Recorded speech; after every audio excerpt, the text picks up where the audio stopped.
ngo abarundi batari bake kandi bo mu ntara zose z'igihugu ngo bararizwa n'ibiriko bibera mu butungane. Ibi rero bikaba bimwe mu byashikirijwe n'umukuru w'igihugu Evariste Ndayishimiye mu nama yariko rero arakoresha bamwe mu begwa n'ibijanye n'ubutungane. Ahambere umukuru w'igihugu Evariste Ndayishimiye agashikiriza ko nawe nyene agera ahantu akarira bivuye kuri ubwo butungane nyene. Reka rero tumwumvirize kuko hari n'ibindi byinshi yashikirije nk'impanuro aha abacamanza umukuru w'igihugu Evariste Ndayishimiye. Imbabazi gufata abantu bangana gutya ukabashira mu cyumba nk'iki, ubushuhe si bukeyi, muratubabarira inkeze kibugo bireha kuko igihugu niko kingana. Twokora neza hirya y'ejo twaba dufise amasare manini manini ajamwo n'ibihumbi 10. Mugabo no munsi turi kuri iyi ntambwe. Nari niyumviriye ko twari kuja nko muri stade nko muri tribune ngani ho twokwigwa neza akaguma gapasi gacabo. Mugabo ntivyakunze, mutubabarire.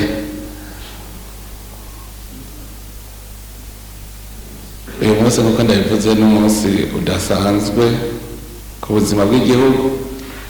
Ndazi yuko abarundi bose bamenye yuko iyi nama iriko irakorana, kandi ndazi yuko nimwiyumvire nk'Uburundi bwoja gukinira igikombe c'isi yose hageze muri finale ngene abarundi baba bameze. Ubu rero aha bariyumvira bati abo bantu bose bakoraniye hajya baza kuvyara iki, baraciyumvira. Ndabivuga kuko Uburundi murazi ko igihugu camvuye kure, twaciye mu bikomeye muri vyinshi mbere biteye n'ubwoba. Rero ko buca siko bwira tuza turanaguka. Uko tunaguka rero niko tubona ahari agahaze, ahari agasembwa. Ndibuka usomye mu ijambo ry'Imana, Musa yarahagaze ku ihanga ari umwe ari we yirirwa araca imanza aburana bose, kuko nta hantu haba abantu habura uruntu. Mu Kirundi barayamaze hari abantu haba uruntu. Hanyuma rero Musa umunsi umwe ahura na sebukwe Yetiro, aho kugira ngo banayage asanga Musa yirirwa araca imanza gusa kuva mu gitondo gushika ku mugoroba kandi ntazimare. Amubwira ati ibintu, acaramuha impanuro ati ibintu uriko urakora sivyo, ntavyo woshobora. Camubwira ati gena muri aba bantu urabe intungane zirimwo, muri abo bantu iryo hanga ryawe urabe intungane, utoremwo abagufasha gutunganiriza abo bantu.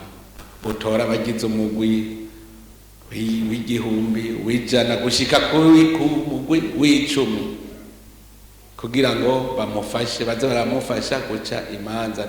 Aca avuga ati wewe uzokwakira ibigoye gusa, imanza zitagoye bajya nibo bazozica, bazokuzanira izigoye gusa. Kandi ico gihe yarorohewe. Mu nyuma n'Imana yaza iramwibira akabanga imubwira ico yokora.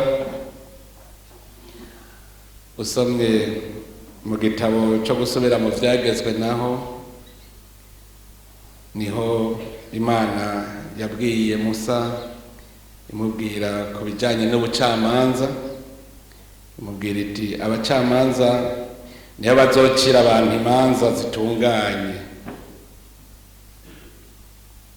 Ati ntuzogamike ingingo, ntuzugire nkunzi, kandi ntuzokwakire ibiturire, kuko ibiturire bihuma amaso y'abanyabwitonzi bikagoramika amajambo y'intungane. Urarondera ubutungane nyabutungane kugira ngo ubeho kandi wiganzire igihugu umukama Imana yawe iguhaye. iyo ni Imana yabwira Musa. Naba ushaka ko igihugu gitungana, uburongozi bw'igihugu bukabaho, ni uguca imanza zitunganye, ntuzugire nkunzi, ntuze wakira igiturire, urarondera ubutungane nyabutungane. Murumva aho n'Imana irazi yuko ku isi haraba ikibazo igashishiraho urwego tuzoza ruratunganiriza abenegihugu. Iyo abenegihugu barenganijwe, Imana ntishobora kwemera ko ubwo burongozi bubaho. Nta butegetsi bubaho mu gihugu hatagira ubutungane, Imana ntishobora kuvyemera, ntishobora kuvyemera. Nico gituma Abanyisirayeli bagorewe mu Misiri, bari mu buja bacurwa bufuni na buhoro, bagirirwa nabi atacamira, Imana yaravuze iti aba ihanga ryanje ryaraboroze, amaborogo yabo arashikira iyo ndi mw'ijuru. Nico gituma nkurondeye kugira ngo urokora abantu banje.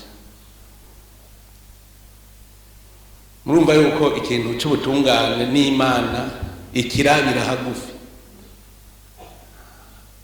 Ubutegetsi bwa Misiri bwari bwigeze hagama Ruganda, bukarenganya uko bushaka ngo ntacamira, muga Imana yari yiziye yonyene iravyikorera. Nico gituma mu Burundi, aho abarundi nama nkunda kuvuga ngira ngo ntibasoma amategeko, uravye mwibwirizwa shingiro ndarisoma cyane kuko niryo njejwe mu byo njejwe kurikirana kwibwirizwa shingiro rikurikizwa. Ni murabe namwe iri jambo rya mbere ritangura mu ntangamarara bati abarundi twese tuzirikanye ibyo dutegerejwe imbere y'Imana. Sita twagiyemereje singiye abarundi twese, yaba umucamanza w'umukuru w'igihugu, abe umurimyi, abe abarundi twese tuzirikanye ibyo dutegerejwe imbere y'Imana. Aho Imana ntibamaze kwihamagara, ahandi ni kuraducunga. Mwumvise muga ivy'Imana ivuga, ubutungane butari mu gihugu, ntuzuvuge shaka uburu ufise amamiliyaridi mu mufuko, shaka ubutunze gwiki, uzotembagara wiruke uhunge, byose bigupfe kubusa. Ntuzuvuge ngo ndiko igiturire, ego gira uwo miliyaridi mu mufuko, shaka ugira ikizu ciza, shaka ugira iki, Imana izoza ibisambure vyose, usigare wigurasa. Kandi wewe watumye Imana iza iragukorera ikibi. Ndakubwira Faraoni kugira yemere yabanje kubona ayabona, bamutwaye umwana w'imfura, niho yagiye kubona ati birakomeye, niho yabonye birakomeye. Rero nitwaba tubona uno munsi hari habirirwa bararira tukanuma, ntimugire ngo n'ubusarama, ntimugire ngo n'ubusarama. Nimuzirikane iri jambo ryanditse abarundi twese, tuzirikanye ibyo dutegerezwa imbere y'Imana. Imbere y'Imana dutegerezwa iki? Umwe wese ku ruhande rwiwe imbere y'Imana ategereza iki? Rero twakoranye nyine kugira tuzirikane ibyo dutegerejwe, tuzirikane umwe wese ku ruhara rwiwe. Jewe inama nayikoranije kuko nuko bavanye ngo umugabo ngo amosozi watemba aja mu nda. Jewe narashyitse urwego numva kabisa yuko nopfuma nja nko mu isoko nkarira bose bambona mpejeje kurira ngataha.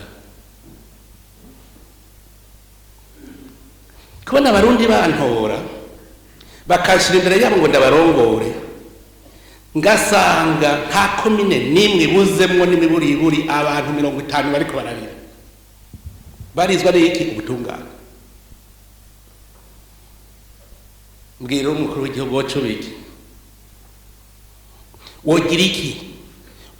na cyane cyane uzirikana neza icyo ujejwe, uzirikana neza icyo ujejwe, ugaza usanga bose bariko bararira, umuto akarira, umukuru akarira, bose bakarira. None icyo gihugu guhera ku mukuru w'igihugu arira, umwene gihugu akarira, umunyamahanga arakeneye Burundi akarira, icyo gihugu ni cyahere kandi arira kubera ubutungane.